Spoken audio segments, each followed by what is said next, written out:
கலியுகத்தில் கிருஷ்ணர் மறைத்து வைத்த ஒரு ரகசியம். எந்த நேரத்துல போர் ஆரம்பிச்சா வெற்றி கிடைக்கும் என்று பாண்டவர்கள் ஒருவரான சகாதேவனிடமே சென்று கேட்கிறான் துச்சாதனன்.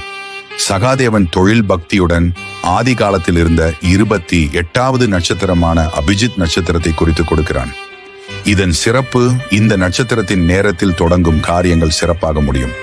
இந்த நட்சத்திரத்திற்கு ராகு காலம், யமகண்டம், தோஷம், அஷ்டமி, நவமி என்று எந்த தடங்களும் இல்லை.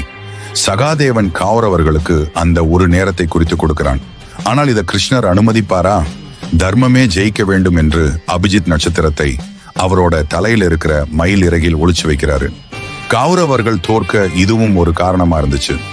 குருஷேத்திர போர் முடிஞ்சதும் அந்த நட்சத்திரத்தின் தேவை இருந்தவர்கள் கிருஷ்ணரிடம் அங்கேயே வைக்க சொல்லி கேட்க, ஆனால் கிருஷ்ணர், வரும் கலியுகத்தில் மனுஷங்க மாபெரும் தவறுகளை செய்வாங்க. அபிஜித் நட்சத்திரத்தில் ஏதாச்சும் ஆரம்பிச்சா அது வெற்றியை கொடுக்கும், இது இன்னும் தீங்குக்கு வழிவகுக்கும் என்று கூறி மறுக்கிறார். ஆனால் அனைவரும் வேண்டி கேட்க மனமிறங்கி கிருஷ்ணர் தினமும் கொஞ்ச நேரம், அதாவது காலை 11:45 12:15 வரை மட்டும் வானில் தெரியும்படி அருள் செய்தார். இதன் பிறகுதான் நட்சத்திரங்கள் 28 27 ஆக மாறியது.